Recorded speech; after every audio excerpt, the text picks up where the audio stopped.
প্রিয় দর্শক শ্রোতা, ধূমকেতু সাংস্কৃতিক একাডেমির কর্তৃক আজকে কবিতা আসরের আমাদের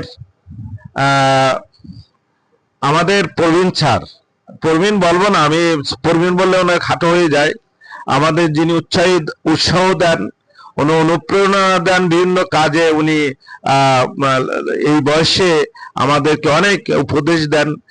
আমাদের নজির স্যার, আমার সকলের শ্রদ্ধাভাজন ব্যক্তিত্ব। উনি আজকে কবিতা নিয়ে আসছে জীবনের মহা প্রাপ্তি। আসলে জীবনের মহাপ্রাপ্তি, আমরা আগে কবিতাটি শুনি পাঠকদের উদ্দেশ্যে।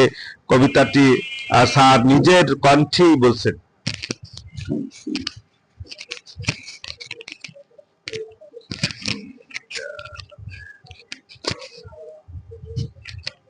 জামা আছে না? জামা জামা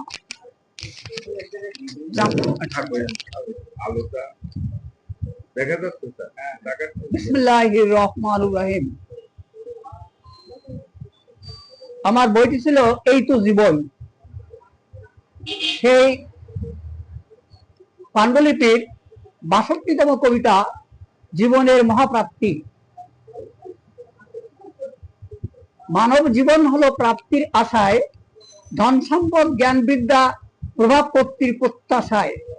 মাতা পিতা শিক্ষক বৃন্দ গড়ে তোলে শিশুর জীবন।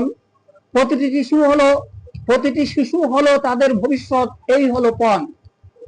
বিজ্ঞজন প্রবীণগণ সকলেই শিশু ছিল, মেধার চেষ্টার গুণে তারা বিভেদ হলো।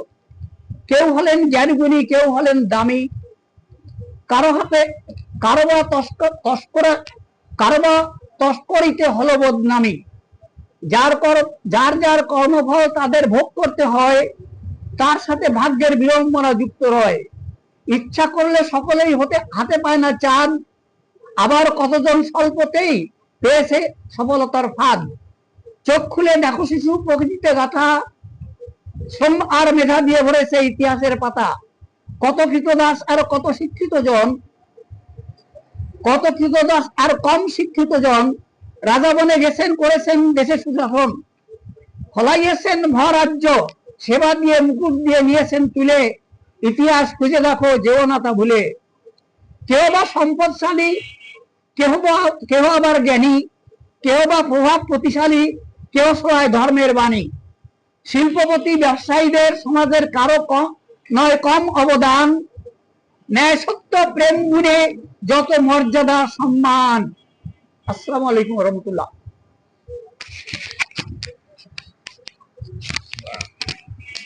ধন্যবাদ স্যারকে। তার কবিতাটি অত্যন্ত শ্রুতি মাধুর্য, জীবনের মহাপ্রাপ্তি। আসলে আমরা ভাব সম্প্রসারণে পড়ে আসছিলাম যে কীর্তিমানের মৃত্যু নেই, অর্থাৎ জীবনের প্রাপ্তি।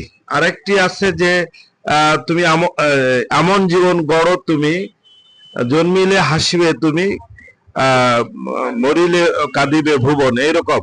তো আমরা এই কবিতার মধ্যে থেকেই সেই জিনিসটা ফুটে উঠছে যে আমরা যেভাবেই জন্মগ্রহণ করেই না কেন, আমার অবদানটা যেন সমাজের জন্য তারা স্মরণীয় এবং বরণীয় হয়।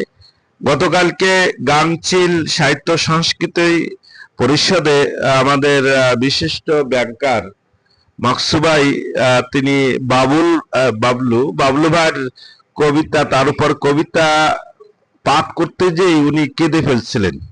উনি বলছেন যে আমি তার সাথে 32টি বছর একসাথে চলেছি, তো এর মধ্যে তিনি আমাকে আপন করে তুলছেন, আমাকে যেভাবে উনি এই জগতে নিয়ে আসছেন তার স্মরণে। আসলে সে মানুষটি মারা গেছে, এখন আমরা তার জন্য কাঁদি।